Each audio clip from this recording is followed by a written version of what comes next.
Hi, everyone. Welcome back to the UnHolier Podcast. I'm your host, Jenny Smith. Today, I am talking with a guest that I've actually had on the podcast before in season 1. Her name is A, and she is a survivor of the troubled teen home, Shenandoah Haven, which is located in Cleveland, Tennessee. I hope you were able to check out her episode in season 1 and hear her story, because today we're doing a part 2. And we'll be talking about where she's at now, what she's got in the works, and she does have a word for the directors. So let's get started. Welcome back, A, to the podcast. I am so excited to have this conversation with you today because the last time we talked, you told your story. And then since then, we've been kind of talking back and forth on Messenger and social media. And you have gotten in contact with quite a few other survivors from Shenandoah Haven. And I would love for you to just kind of update everybody on the latest and what's been going on. And then also, you did a little PI work, which I thought was hilarious. You posed as a interested parent to Shenandoah Haven to get some information and inquire, and you tried to get the handbook, but couldn't get that, but you got some other good stuff that we're going to go over. So let's get into it. Alrighty. Yeah, give us a little update on the survivors that you reached out and where things are at now. Okay, so I was able to get a hold of a few survivors. The funny thing was some of them came to me, and it was like right after we ended our podcast, because like I had a post like from, I don't know, a few years ago, and I remember me and you discussing that after I made that post, there were staff coming out of the woodwork that were pretending to be girls, and they wanted to find out all of the information and like what happened to me personally, and what the plan was. And it's like, I don't trust you. Like, I know that you're related to some of these people and you've worked for some of these people. Some have had the audacity to be like, well, it wasn't a prison. Oh, don't you love that? I had I some love it. guy message me the other day. I posted something and I said, if you're in the IFB cults, like I was, blah, blah, blah. And he messaged me and he was like, stop playing the victim. The IFB is not a cult. You don't know what you're talking about. And I'm like, okay. It's just so funny how the people that are still in that, they just are so brainwashed and blind Oh yeah. by it's a cult. Look, it's just, let's just It, call it it. is. Yeah. And I had to point out the fact, if it's not a prison, why couldn't the girls talk to their parents without it being heard? Why does all mail have to be read incoming and outgoing? Like, I also had to point out the fact that they're all mandated reporters, but when something happens, it's not legally reported. It is hush and it's investigated by the church, which we're going to get into because one of the survivors had a story about sexual assault that happened at the ranch, and it was internally investigated. Of course. And, for the record, it's like, even in a church, you don't have the proper tools to investigate. You can't Right. do a rape kit. You can't do any of that. Mm-hmm. However, the good news is the ranch has been permanently closed. But it might have been taken over by a corporation. So Now, when you say ranch, is that the same as Shenandoah Haven, or is that the boys' part, the it's the ranch? boys' part, but it's all linked to Shenandoah Baptist Okay. Church in Cleveland, Oh, Tennessee. okay. So the ranch is just called the ranch, or is it called Shenandoah Ranch? Shenandoah Ranch. Okay. Yes. So that has been shut down since. That was over sexual assaults. Two of the boys were sexually Okay. assaulted by the wife of the director. And What? yeah, so it ended Oh up. my gosh. Wow. Okay, wait a minute. Okay. So is this something that people can Google and find this information? Like them being shut down? So I sent you a screenshot that it says permanently closed. It does not say why. Okay. Okay. Because Pastor David Gamble did his own internal investigation, Of course, yeah. and they ended up fired. But they're in a different church now. So that's basically the way of it. They send them away, do whatever, fire Yeah. them, and they go to a different church, basically. Yeah, they play the shell game where they just move them around and place them somewhere else and get that to go away, brush it under the rug. They never call the authorities and file a police report or do anything. They just want to deal with it internally, and it just perpetuates the That's abuse. very true. And what most people don't realize is there are a lot of churches, they have insurance for sexual assault if a They sexual assault were to happen. That is Um, 100% true. In fact, the Christian Law Association, the CLA, is constantly working and fighting for these abusers in these churches that harbor abusers. So I believe that's why the CLA was formed. to cover it all up. Oh, yeah. And Yeah. they're paid from these insurance companies that I believe Shenandoah Haven, wasn't that like it, was it Southern Baptist or was it more Independent Baptist? Independent fundamental. Okay, yeah. Yeah. So does IFB, but the CLA, I mean, they cover all those Oh, Southern Baptist yeah. or IFB. So And later, whenever we get in the contract, of course, the ranch is going to be worded a little bit differently from the Havens. I don't have the ranch's contract, but like if you read the first couple of lines, like if something happens to your child at the Haven, but let's for now say the ranch, like we just know that sexual assault went on. If something happens at the ranch, they have you sign something, and parents think that because they signed this or initialed this, that they can't legally go after them.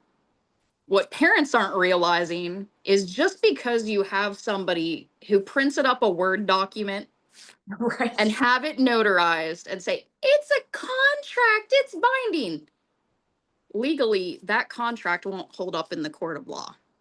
If you do something illegal, that person can go ahead and hold you responsible.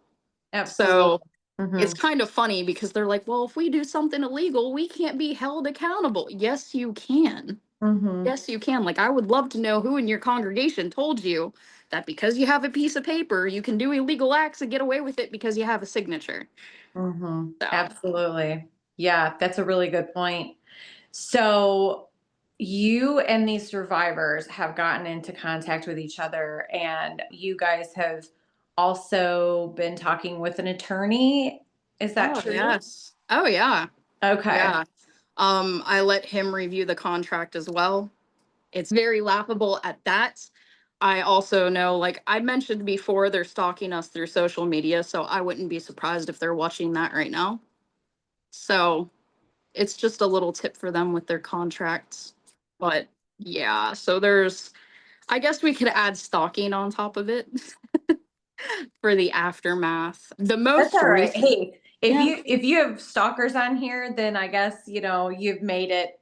I mean, I know I I guess have so. stalkers on Holier, so a lot of haters, and that's fine. I mean, it's just more numbers getting into the algorithm. So Yeah, and I know that after we talked, I know I posted a few more videos because I started making some of my own content. I remember one night I was sitting up scrolling up and I shared with you the screenshot. And I didn't press anything on their page. Like I was going around and I was snooping. And all of a sudden I got a message from them like, "Hey, can we help you with some information?" And I'm like, "I didn't even press anything." wow. So then later on, I decided at first I was like, I'm not going to say anything. But then, like, after I was like, I'm going to screw with them a little. And I was like, don't mind me. I'm just watching. So I did reply back like a few hours later. So that should be, I know they saw it because that bubble goes down. Yeah, they So read it. yeah, as That's long too as they funny. know that there's eyes on them. Yeah. That's the goal. So when you were at Shenandoah Haven, hopefully those listening have already listened to your episode. And what's kind of ironic is we are actually recording the day that your episode is going to be dropping on I all know. platforms. So by the time y'all hear this episode, her episode will already have dropped. So you definitely need to go listen to A's first episode where she tells her story, how she got to Shenandoah Haven, what happened to her throughout her time there, which was absolutely horrific. And then fast forward to today, where we're doing a follow up part 2 episode, and you've talked to these survivors, and you've also learned that you weren't the only person that endured sexual abuse No. at the Haven, at the Haven. And it's absolutely mind blowing to me that these people continually get away with the abuse, and that Mm-hmm. in your case, you weren't believed. No. Like you did go to the leaders of Shenandoah Haven. You did go to people that you even trusted, and they still didn't believe you. And I know how that is, where people don't believe you and they don't believe the victim, and that's unfortunate. I'm hoping that as you grow this army of survivors, because it is an army, guys. I mean, people that have left the IFB, people that have left these TTI homes, the troubled teen homes through the churches, we're growing in number. And I'd love to see a class action lawsuit, honestly. And I'd also love to see laws changed, because the problem is you have people who maybe have never been affected by abuse, and they say, well, you were a teenager. Why didn't you say something? Well, you did say something. And they Yeah. could say, well, when you got out, why didn't you go to the police?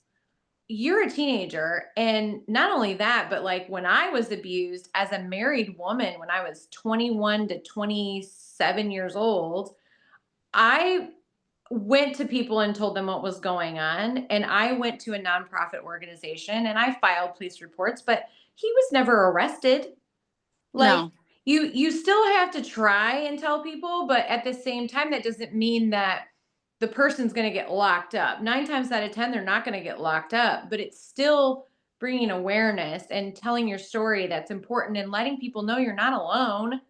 And That's so one thing that is very crucial is that we get the statute of limitations taken down in the states, because it is happening in several states. I know Michigan it's between the House and the Senate right now. It was passed, I believe, in the House, that they have lifted the statute of limitations for people who were sexually abused when they were children. And I think that's wonderful, because a lot of Mhm. times when you're a young person and you have abuse happen to you, like, you can't even explain, or you're scared, or you're confused, or you have all these things that you're trying to process. And so to cut off and at a certain time period, to say you only have so many years to report this, or to sue this person, or to press charges, is absolutely ridiculous. Some people don't even deal with trauma for years and years and years, and then by then it's too late,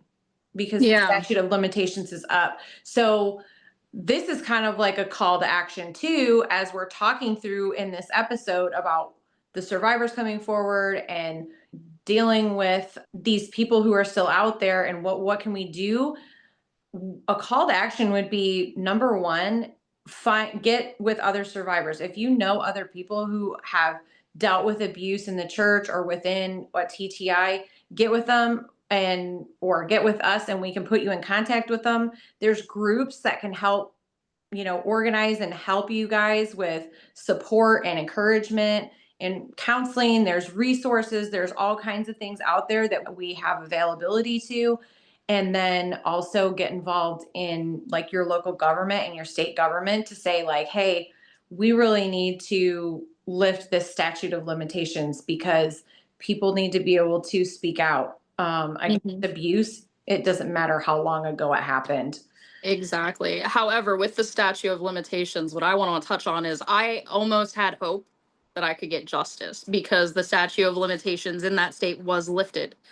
However, you have to very carefully read because it will only apply to a certain date. So, say it was passed on July 9th, 2025, or whatever, or no, let's say 2019. It's going to apply from that date on. So, like, I don't know the exact date in Tennessee, but they had a law to where it's 30 years after you turn 18. However, it applies to the date that it was passed. So if it happened to you before it was passed, it doesn't apply to you. Because So I it's was not retroactive. It's It's not not retroactive. retroactive. That's what I found out through the lawyer and through some of my own research.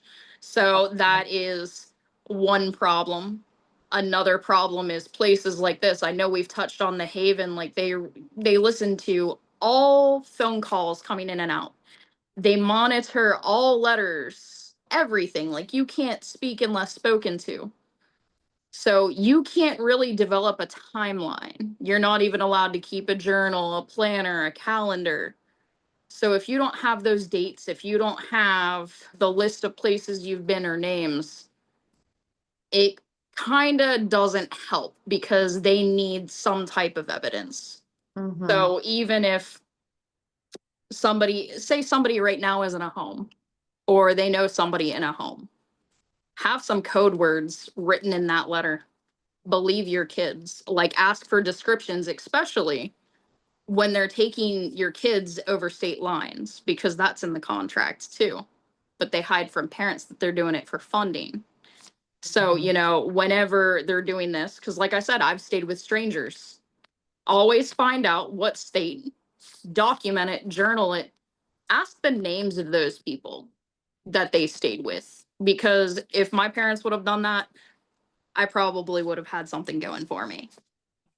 Yeah, because they had you guys traveling and singing and doing that whole fundraising thing where, if you've grown up in the IFB, I'm sure you know what we're talking about. These homes that with girls or boys that come up on the platform and they all stand there with their Bibles and they recite scripture and they tell their little fake testimonies, and we can talk about that for a minute too, where you're basically creating this picture of, oh, I was a drug addict or I was a whatever. And you're only like 14, 15, 16 years old. It's like, how much trouble could you possibly have gotten into?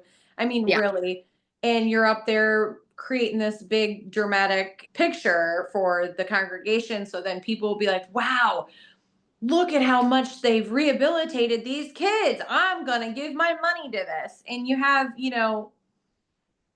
Billy and Jane in the pew giving a bunch of money to this program. And all the while the organizers are pocketing the money that's not going to the kids. I It's mean, you definitely said not. you guys sold CDs, you sold all kinds of stuff. You guys never saw a dime of it. No. And to top it off, your parents were paying tuition. $1,400 a month is what the new contract says. My parents were Oh like, my it was like a gosh. double mortgage payment. And Yes. actually, some of the newer survivors from 2019, 2020, 2022, 2023, they had more on all of this because now they're starting to get food donations from like other churches and food banks and stuff like that. But this one girl was like, yeah, we were supposed to store it in, like, I guess it's like, I don't know if it's like a separate shed or something else, but it's like refrigerated and they would keep the food there. And they were always told, well, we're going to keep it there up until we need it and then we'll go get it. So, from what it sounds like to me, it's not even on the property. And then by the time they go to get it, it's all gone. And What? like the ones from 2023, like the contract states that it's $1,400 a month. So, you mean to tell me these parents are paying $1,400 a month? Say there's 7 of them. That's a pretty good dime. Now you're getting food donations. Now you're going from church to church because you're getting monthly supporters. That's their goals. Whenever they go to a church and they perform, their goal is to get that church to be like, oh, we can send you 500 a month. Yeah. Or, oh, we can do this, because then that adds on to it. And then it's like, okay, so you're just being greedy. Like, none of these girls are getting a break. They came up with a new punishment since I've been there. What was it? Or what is The it? bland food diet. It's basically a diet restriction to where in the morning, all they get is a piece of fruit. For lunch, it's a peanut butter sandwich. And for dinner, it's literally just rice. What? That's a terrible diet. Not only that, number one, you're not supposed to be punishing kids with food. It's going to cause, number one, a food insecurity, Yeah. whenever they're later. So later on, they're going to have to untangle that mess. And then it's going to develop an eating disorder. Yeah. According to the laws, whenever you feed a kid, especially if you're in a home like that, or if you're in a school or any type of that nature, if you're providing meals, you have to meet every single thing that's on the food pyramid and you have to document it. And not only did the survivors tell me this, but whenever I was Ashley Smith with my daughter Olivia, I was asking Wayne May about some of these punishments. And he himself, whenever I called, told me about the bland food diet. And I was like, well, what if my daughter has anemia? I was like, she needs protein. Yeah. That's what the peanut butter's for. Oh, no, no, oh, no. There's Wow. no meat in that diet. And he couldn't Wow. even give me a time frame of how long they would be on that bland food diet. Yeah, that was going to be my next question. Okay, so did he explain what would be a reason for putting one of the kids on that diet? What kind of a punishment? Oh, What would well, they like, have done? of course, if they were being rebellious and disrespectful, and if they couldn't talk civilly, like if they disagreed with him and things of that nature. So, like, Mm, if a kid disagrees with something you say, if they don't ask you about it correctly, if they don't talk about it correctly, or like try to get you to hear their side so that they can understand and be heard, if he doesn't like the way that he approaches it, that's gonna happen. Because they can't give swats anymore the way I used to get swats. Because I guess a lot of parents, which I'm glad, because oh geez, those swats were horrible. So they invoked that punishment. But then they also have another punishment that they started. And this one is forced exercise. And at the Haven, like, I believe I sent you a picture. If not, I can send you a picture. So you're coming through the driveway. Right in front of the Haven, there's a pond. And then there's the house. And then there's a huge hill that goes straight up. The girls have to do barrels. Not only did I hear this from the survivors, I heard it from Brother May too, Wayne May. So they have to do barrels to where they take two 5-gallon buckets. They go the whole way down to the pond, fill up both of those 5-gallon buckets, and run the whole way up the hill, which is a straight incline. And then there's like a 25-gallon bucket sitting up front, and they have to fill that 25-gallon bucket. what? Yes. Those are called barrels.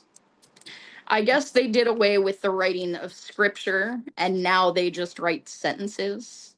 You may have been the reason for that because you were writing it so small. Just so small to where oh, there were so many times I did that. I would take the swats, I would take the demerits, I would take the restriction. It was my only way. I would be there all weekend. I didn't care. I'll be there all weekend. I don't want to go out with you. Yeah. So Yeah. yeah. Oh Oh, my I gosh. So remember. they just traded one abuse for another. Like they got rid of the SWATs, they got rid of the writing of the scripture, Psalm 119, however many times you had to write it. But they just traded it for another form of abuse. Yeah. Yeah, that sounds about right. Hmm. Yeah. So it's definitely something ridiculous. One girl told me about how she had barrels and food restriction because she assaulted a staff because she threw a pencil. Wow. Okay. I'm sitting here thinking like I've worked in group homes for intellectually disabled and people who have like real mental health conditions like schizophrenia and intermittent explosive disorder. And knowing what assault really is, considering Mhm. number one, the Haven is like a big offender of assault. And then two, like sometimes you're in a situation with somebody who doesn't know what's, going on. And it's Mhm. like throwing a pencil isn't going to harm anyone. Definitely not assault, please. Wow. So that Compared to what was, you guys endured, it's definitely not. they are still getting fake diplomas. Okay, so do you think they're still doing the ACE program? Okay, so they're still doing the paces. They're They're still still doing the doing, paces. okay. I know some girls started going to the academy, but somehow they're getting, they still have to take a GED. They still have to take a GED. I don't know if they're doing the paces at the school, like at the academy, because I know whenever I was there, we were in a little room and the academy was like the building like across from us. But I know one of them mentioned being a part of the academy now. And I even looked them up on the Better Business Bureau. They are not accredited. They are not Oh, of accredited at course all. not. Yeah, of course So not. Yeah, and a Yeah. lot of survivors from the TTI homes, they have struggled with that because they go to try and get into college and Yeah. they don't have the credits from high school because it wasn't accredited Mm-hmm. because of this program that they put y'all in. Yeah. So you have this continual pattern of basically unaccredited education. You have a terrible diet that they're feeding everybody. I've heard everything from they overfeed people to like not just like not I'm not specifically talking about Shenandoah Haven. I'm talking about like other Yeah. TTI homes that are within the IFB where they like overfeed you, and then if they think you're fat, they're gonna like barely give you any food. They're going to do the forced exercising. It's a lot of the same things that I'm seeing and hearing from other survivors. It's like, again, it's that model that really Mm-hmm. Lester Roloff set up years ago when he started these homes. And that model has just continued. Oh yeah. Yeah. And as far as like, even though we weren't overfed, the whole thing is like, if you overfeed somebody, you know how you feel after you've overate. You're going to be tired. You're Mhm, not going to want to do anything. Not mhm. only that, you're going to gain weight and you're going to get slower in your movements. So, I mean, Well, it's very tactical. and I heard that one of the reasons why they overfeed some of the girls is because they wanted them to gain weight so that they wouldn't be attractive to That the too. opposite That sex. too. Yes, that too. Which Ugh. is crazy because we went over that and how they would put me in baggy clothes and I couldn't wear eyeliner because it was too seductive. And I'm like, can you imagine a grown man telling a kid, like, your eyes are too seductive. You can't wear this anymore. And I'm like, you were a fucking creep. Yeah, Yeah. I so don't inappropriate. remember if I told you the time I was on restriction and I was forgotten at the church. Um, I I don't think so. Okay, so there was a time like we were working VBS or whatever, and I was on restriction. As we know, like that's the silence rule. Like you're not allowed to talk to anybody, whether it's peers or staff or anybody else. I was on it a lot. Like I started making it a business at that moment. So it's like because there's some of you I just don't want to talk to anyway, and especially the staff. So not only was I left, but one of the other girls was actually left at a Walmart. So it's this whole thing of you're going to take these kids out. They're not even at the home. You're taking them out and you're forgetting them. Like Oh how do you God. for you're supposed to at least do a head count while you're getting in the van, Mhm. especially if you're going to restrict their ability to talk to anybody because you know the moment they say, "Hey, like I'm back here, you know, I need to catch up." Like they're not even gonna they're gonna be left, but then later on it's going to be their fault, and as a punishment because she was left at Walmart, she wasn't fed that night, and like they left her there up until maybe 10 or 11 o'clock at night. What? Yeah, so she was there until maybe 10 or 11 o'clock at night. And that's when they realized they left her? I guess so. They didn't go back for her up until around that time, and by the time they got home they weren't feeding her. Like she just missed dinner. Like the last meal she had was like lunch. Yeah. So that was one of them. I know that they started installing cameras in every single room of the house. Now, even Wayne told me about this, and he goes, it's every room but the bathrooms. However, there are girls that are like, no, there's a camera in the bathroom and it's like in the vent. And anytime you get into the shower, you can see like a little red light go on. Oh my gosh, are you serious? That's not the worst part. They also have a baby monitor in the bathrooms to listen to you showering. One girl got in trouble. This is the one from like I think 2020. She got in trouble because she was singing a Katy Perry song and she got in trouble because they heard it through the baby monitor. Wow. Now, if you self-harm, staff goes into the bathroom with you while you shower. Is there any privacy at all? Like, is there like a door or a shower curtain or anything I that was told that there's a very thin shower curtain. You can still see the silhouette. They get ugh, away with it by saying only, female staff are allowed to go into the bathrooms while you shower. that doesn't matter It though, doesn't matter because because even females can sexually assault girls, boys, it doesn't matter. correct. Yeah, because Yes. there's been another girl through the Haven that was assaulted by a female staff. Mm. So it's like that, it doesn't matter. And especially whenever it's so thin, there's cracks, you're going to be able to see through, like, there's no privacy. Oh my gosh. Yeah.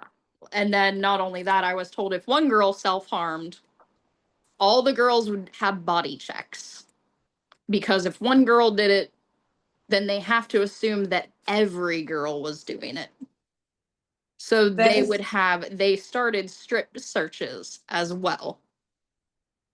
oh my gosh. Yeah. I remember we talked about my suicide attempt and how I was laughed at. Yeah. There was another girl who had a suicide attempt while one of the newer survivors was there.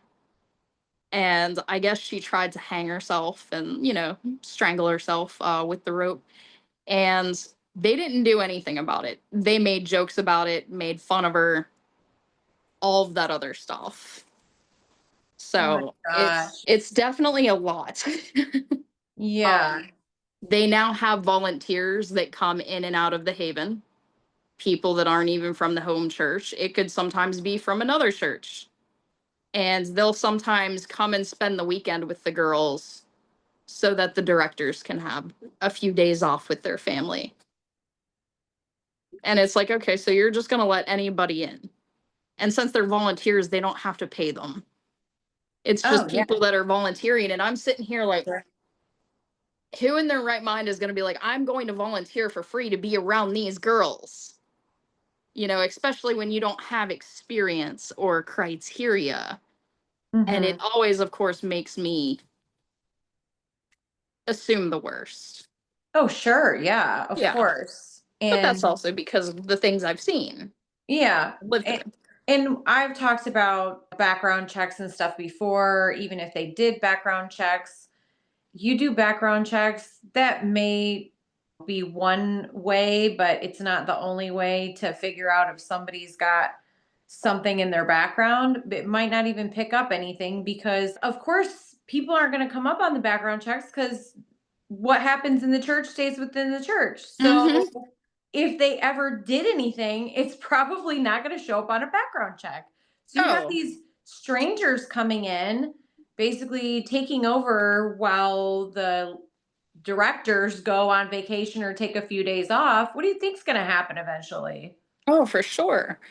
Actually, another one of the survivors that I talked to. Of course, there's a lot of girl on girl and boy on boy violence in the homes.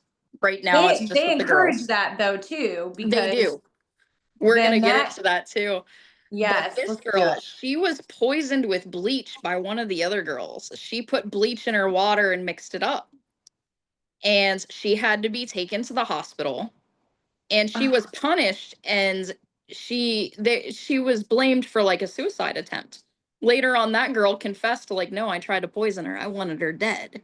Oh my gosh. Yeah. So, but she What? was still punished even though there was a confession. So the boys, I guess, before it was shut down, of course, were encouraged to fight each other. And there are a few witnesses that one boy was forced to fight. I guess they didn't like how the fight went. And the one boy was chained to a tree for an entire night out in the woods. And we're talking Calhoun, Tennessee. Yeah. Yeah. And in Calhoun, Tennessee, like, of course, you have your rattlesnakes, there's bears. I don't know if there's mountain lions, but like I remember back from whenever I Coyotes. was there was like a church member that was bit by a rattlesnake. And, she had to get, the anti venom and all this other stuff. So it's like you're putting these kids outside and you're chaining this boy to a tree because you didn't like the way he was fighting. It's like when you're the one encouraging it. But another one of the punishments, aside from being changed to the tree, especially like this was happening at the boys' home, before it was shut down, is if you were punished, one of the punishments was you had to sleep outside with just a pillow and a blanket. So there's that. It has definitely got, yeah, it has definitely gotten worse. I would be, if I had ever sent one of my kids there and I found out that this was going on, I would absolutely make it my mission to get this place shut down. I don't care if it's church affiliated or what, it needs to be shut down. Yeah, there's even been some incidences to where they've encouraged some of the girls to jump one of the other girls, and beat them up. I know, and this was back in my time, like we didn't beat a girl up, but there was a girl who was a little bit delayed, if you catch my drift, a little bit delayed as far as her learning and the things that she comprehended. Mm-hmm. And I looked at her like a little sister. But the one guy, his name was Matt Franklin. He was like a co-director. He was constantly trying to get the girls to pick on her. And I remember one time we were washing out the van and you had two groups of girls. One group of girls did the inside, the other group of girls did the outside. And it got to the point to where he had a bucket filled up with water and ice, and he climbed on top of the roof. And just as she came out, he dumped that bucket of water and ice on top of her as she was coming out. And of course, as you're a teenager, you're like, ah, ha, ha, it's a joke, and everything else, like, oh, it's just a prank. Which, yeah, that stuff can happen, but if people were to see how this girl was treated, Mm-hmm. You would know that it wasn't just a prank. It was targeted. It was calculated. This was a guy that would even pop random boners around the girls, would constantly have to adjust himself. I think we talked in my last podcast that I stopped wearing glasses to church because this was the guy that would always accuse me of looking over at the boys, to the point to where it's like, I'm just not going to wear my glasses anymore. And I remember the one time I didn't wear glasses and he tried to accuse me again. And I'm like, Matt, I was like, I'm not even wearing my glasses. I was like, I stopped because you always do this. I was like, I can't even see over there. And I was like, why don't you go ahead, stand at that row, hold up some fingers, and I'll tell you how many fingers you're holding up. I'm going to get it wrong. I'm not even going to be able to see it. Like, I can't even see this far away. Mm-hmm. So that became an issue. Oh my gosh. Yeah. Glasses were also an issue for me because of my eyes. I wasn't allowed to wear black framed glasses. They instructed me that I had to get gold because black attracted people to my eyes. Now, here's the weird thing is whenever I went there, and I remember thinking, I'm going to get into so much trouble. I'm going to get SWATs. I'm going to be put on a restriction. They were out of the gold. So they sent me black anyway. Oh, And wow. I was sitting there and I'm like crying in the front seat of this girl's car. She was like one of the alumni, and she, went up to a dorm mom. And I was like, they're not gonna believe me. I was like, I'm gonna get in so much trouble. And she was like, don't worry. She was like, I was there. She was like, I'll tell them that they didn't have the gold. But I was like literally sobbing because I'm like, I'm literally going to get in trouble for glasses that I didn't even have control over because Oh they my wanted God. gold and not black. Wow. So you got lots of attention with your black framed glasses. So much. Oh my goodness. Like And they didn't. I your remember potato sack clothes. I went with glasses and they were like, if you remember like the whole emo phase and everything, like back in the 2000s, like the black thick frame glasses, those are the kind that I wore back then. And somehow that was attractive. But now looking back, I'm like, oh geez, I looked so nerdy. Today I still have a pair of those that I still wear when I'm feeling nerdy. I love it. Sometimes I'll wear it whenever I'm thinking about the Haven. I'm like, yeah, I'll wear those glasses. Yeah. Yeah. Oh my gosh. Yeah. Wow. So when you contacted, who was the guy that you contacted? His name is Wayne May. Okay, now what is his role there? He's a director right now. Okay, current director. So Current he took director. over for Grub or Oh, it was okay. So there were the Bucks. That was who was in charge of me. That's the one that denied the medical care. Mitchell Buck. And then there were the Franklins, Matt and Jenny Franklin. And whenever I was there, they were co-directors. Whenever the Bucks left, the Franklins took over. And then after them, I think, unless there's a gap, it's the Mays. Now, all of the Grubbs and like all of their family, they left after the child pornography incident. Ooh, child pornography incident. Let's Yeah. hear I about think we that. touched on that a little bit the last Yeah. episode. Yeah. Yeah. So Jason Grubbs, okay, so it was started by Steve Grubbs. He started all of this, the homes, the churches, all of that. And he has 3 kids. He has Jason Grubbs, who he passed the church down to. And then he had his other son, Josh Grubbs, who was the youth director. So he like did all of the youth group stuff, you know, the teen Sundays, all of that. And then he had a daughter, which was Jenny Grubbs, who married Matt Grubbs. They all went to, it was either Temple or Crown, whatever. Wait, College. Jenny Grubbs married Matt Grubbs? No, Jenny Grubbs married Matt Franklin. Franklin. Okay, Yeah. because you said Grubbs up. I was like, wait, is there some Yeah. inbreeding going on here? What's happening? Hey, you never know over there. But yeah, so Okay. it went through all of that.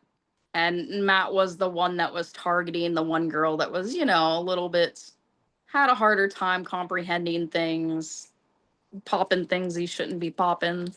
And I remember him, he had the biggest power trip ever. So who was caught with the child pornography? Jason Grubbs, who is now a pastor right now in Indiana.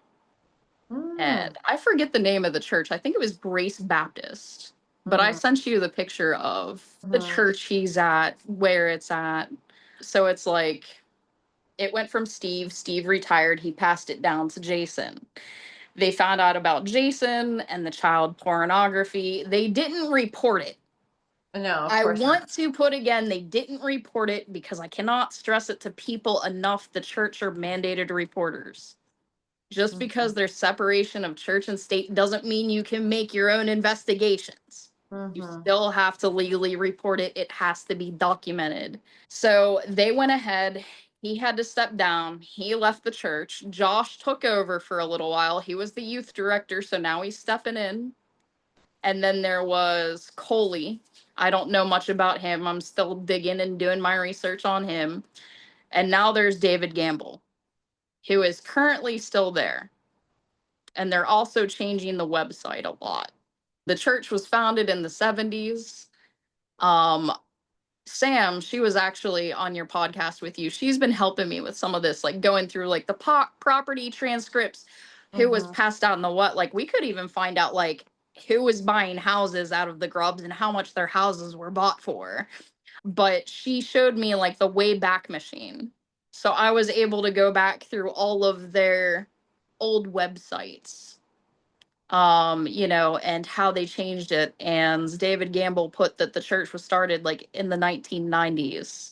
And it's like, no, it was started in the 1970s. Some more changes that they made is on the website, they don't connect to the ranch or the Haven. However, on their Facebook page, they put this is the home church of Shenandoah Haven and Shenandoah Ranch.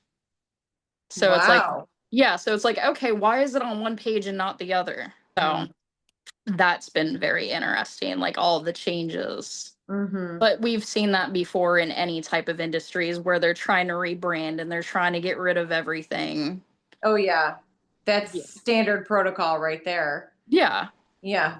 They're When trying they to when they have some kind of scandal or controversy pop up, they just take the person that was there, they move them to somewhere else, they change the name, they rebrand, and it's like, oh, here's a new home. Oh, I haven't heard of this one before. Oh no, it's the same one. It's just a different name.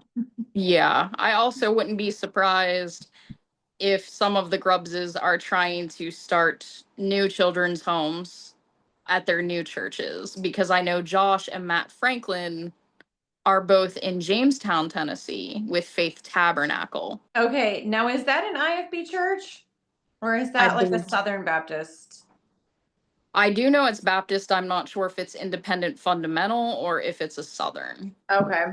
But Yeah. we can definitely, because I sent screenshots. Yeah, a lot of them are intertwined anyway, especially Yeah. in the South. The IFB and the SBC, they're all like intertwined. In fact, even Lester Roloff started out in the IFB and then started getting into the SBC at the end. And, I guess he saw there was probably more money in the SBC, honestly. Oh, So, yeah. You put Southern in front of it and people just, yeah. I don't know what it is about the term Southern. I think they think it's more laid back, because if you think independent fundamental, you're thinking like, oh, it's strict, it's uptight, it's rigid. For some reason, when people hear the word Southern, they're just, I don't know, they think laid back, iced sweet tea and lemonade and a lot Yeah. of belly shipping going on. Oh. So, but yeah. Yeah. I Oh. hear that. So let's get into the contract if you want to. Right now we can get into like Oh, the yes, I would yeah, love to. because this I think is just ridiculous. So again, you kind of went undercover. You had a fake name and a fake daughter that you created, and you were going back and forth with the director and telling him about your daughter and or you wanted to get information. Ultimately, you really wanted the handbook, but they figured you out and they wouldn't give it to you.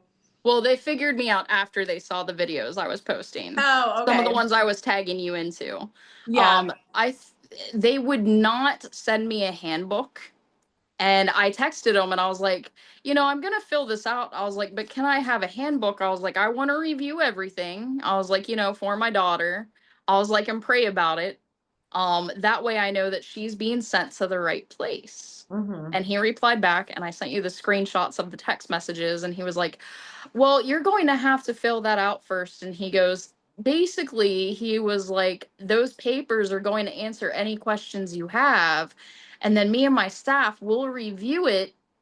And then after that, if you have any questions, we'll go ahead and we'll have a phone call. Like, he did not want to give me anything written in black or white, anything solid. So I Mm-hmm. haven't messaged him back since. Mm-hmm. But part of me wanted to like take it and make this hysterical type of profile for Olivia is her name. She is such a troubled girl, let me tell you.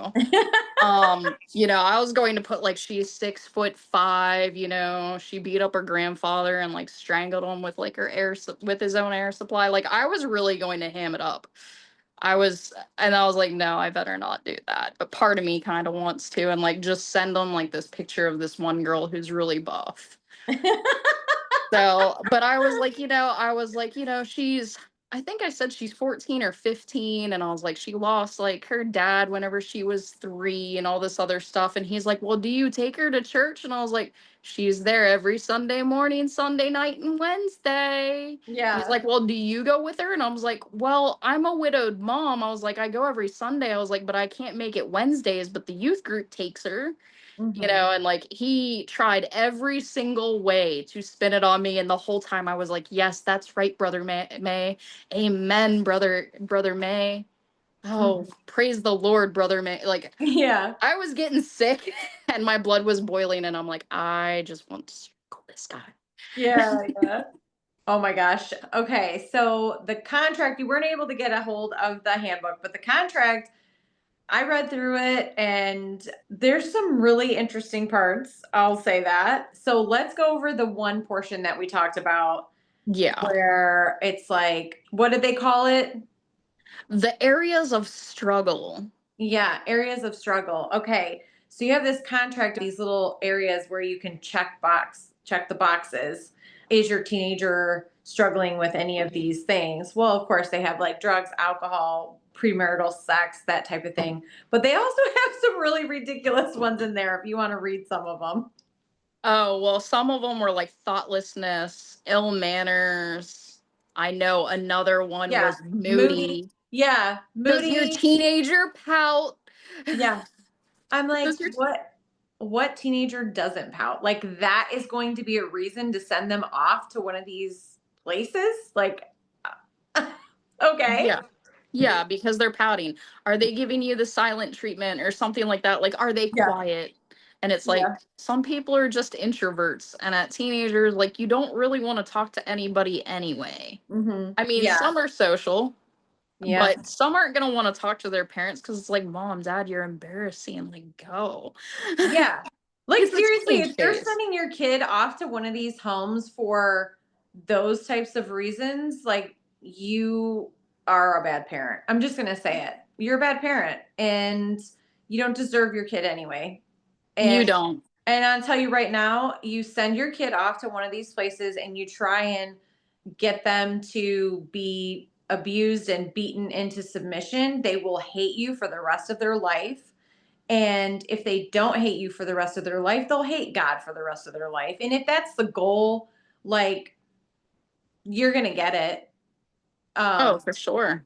you cannot force your kids to be somebody that they're not.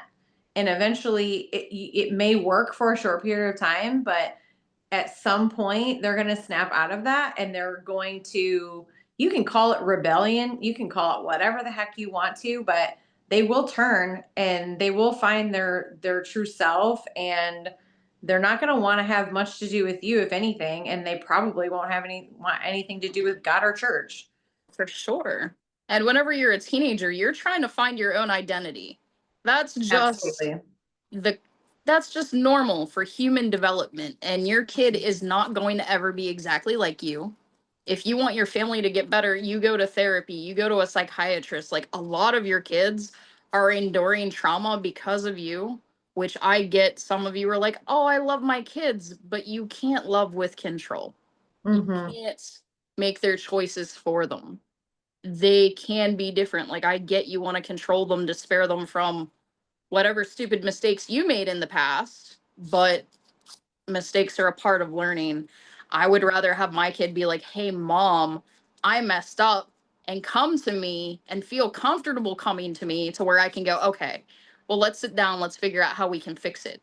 Instead of you punishing them and being Mm-hmm. like, "Oh, you're such a failure, you're this, you're that," and then sending them away. That's going to break all trust, and it's definitely going to sever your bonds. Like, your kid should be able to come to you without fear about, like, "Hey, I messed up, like, I need your help." It shouldn't Mm-hmm. be like something that they dread.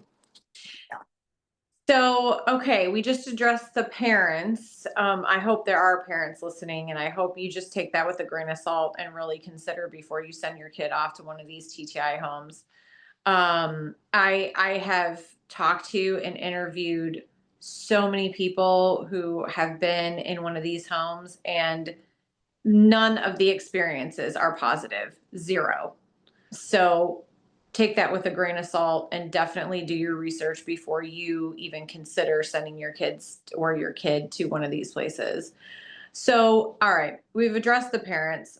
How about we address the staff? And if there's anything that you would like to say to not just the people that were there when you were there, but even the people that are there now, now is your chance to do that. Oh, I would love to do that. So, Shenandoah, we all know we've all been keeping receipts. We have survivors way back from when you started, towards the 70s, the first original Haven girl, even the other ones that are just coming out. Eventually, they're going to put all the stories together, and I will be there for them. I'll help them heal. I'll point them to legal help, whatever it is. Either way, they will find me, or I will find them. Either way, everything is going to be exposed, and you will be held accountable. And I will not stop until you are dismantled. And I can't wait. I really cannot wait. Mm. Hopefully justice will be served one way or another. And like you had mentioned, the statute of limitations in Tennessee, that there's basically a date where it starts, it's not retroactive. So you're currently talking with survivors who fit into that time bracket. Oh, So, yeah. We have one that was able to somehow secretly hide a journal and even a planner, which is normally they do random bed checks, and they go through all of your stuff. So that's going to be very profitable for her. That's Mhm. going to be wonderful. And also, I want to tell Shenandoah, if you want to go after me, you can, but anything that you do, it's going to cause the microscope and the mirror to come back to you, and they're going to have to investigate you. And they're just going to find everything out either way. Yeah. So we can definitely play that game. Yeah, I absolutely applaud you for having the courage to come forward. Like I said at the beginning of our recording here, that your episode is actually dropping today as we record this episode. So hopefully by the time this comes out, everyone listening will have heard your episode and your personal story and experience at Shenandoah Haven. But I think that it takes a lot of guts to come forward with this information. And anyone that's listening, if you are a survivor, like, we are here for you. We have resources for you. There are, again, a community of people. There's Facebook groups where y'all can like connect and reach each other and compare stories. If I was a director of one of these homes, I would probably be crapping my pants right now. I Oh, would yeah. probably resign. I'd probably get out of it and be like, yeah, I don't want anything to do with that. With the power of social media, everyone's able to connect. We're all over the world. We're all able to connect now. And it's pretty interesting, things that are in the works and things that are going down. So is there anything else you wanted to say or talk about before we wrap up the episode? Oh, I wanted to let the directors know and the staff know that you can message me all you want. You can block me all you want, but I'll still find out information. I know where you guys are currently. So there's that. Yeah, I mean, you know where they're located, and like I said, social media is a wonderful tool to Yeah. And even find if you out things. block me, you don't know who I know that's watching you for me. Right. Don't know. And also, we probably have people who are watching us that we don't know either, like maybe people that work or have worked at Shenandoah Haven. So, I hey, already know I'm being watched. I've received the messages, and even some of the new survivors have told me like about how like the new people stalk so that they could give them updates, like, oh, if you don't succeed here, you're going to end up like so and so, and now they're trans, or now they're a lesbian, or now they're a single parent, and it's like, oh my gosh. Wow. so Hey, that's better than being an abuser. I Just know, right? saying. You know what? I would rather do what I'm doing now and help the kids instead of explaining to people why I stayed quiet. And kids are more than just a paycheck. So it's like just the fact and the morals, and these are the people that fight for pro-life and things like that. And it's like, you're fighting for pro-life and you're saying that children's lives matter and you want to help, but you're not really helping. You're just charging for abuse. Mm-hmm. That's all you're doing. You're Yeah. not treating them like human beings. You're not being loving, supportive, compassionate. It's a mess. These Yeah, kids deserve better. they absolutely do. And they're definitely not being Christ-like at all. Oh no. If you were to read all the attributes in the Bible, you're not meeting any of them. You're not Mhm. meeting any of those characteristics. And I love how they used to shove verses down my throat, so I'm going to shove one down their throat. And that's the love of money is the root of all evil, because all you're doing is exploiting these kids just for your profit. You're exploiting their families, you're scamming them. And one day, you're going to go to the pearly gates, if that's what you believe. And the Lord's going to be like, I never knew you. Because you're not actually out here doing his work. You're actually committing blasphemy in his name. And a Mhm. lot of people think blasphemy is like, God damn it, or oh my God. No, it's whenever you take the name of Christ and you're like, I'm a Christian. Mhm. And, I'm here to do good things. And you commit evil in his name. Yeah. I'm not even a Christian and I know that. Yeah. Not that it matters, but it's like, it's pretty sad whenever I know these things better than they do and what they preach, and I act more like a Christian than they do. Like, you're supposed to be the voice for these children. I shouldn't have to be in this position helping the people now that you were supposed to do years ago, because that was your mission. I Mm-hmm. shouldn't have to be undoing and unraveling the damage you created. I will do it. I will gladly do it. That's not a complaint. But don't sit here and say that you're helping families and you're helping children when you're not. And what does it say in the Bible about those who abuse children? It's better that a millstone be hung around their neck and they're Yep. sunk into the sea. Man, we should bring that practice back. Maybe we would Oh have a yeah. lot less abuse in this country. I would sure love to see that. I would even love to see the death penalty for people like that, whether Yeah. they're abusing children or, sexual assault, Hmm. which, they're all for the death penalty up until it applies to them. Of course. Yeah.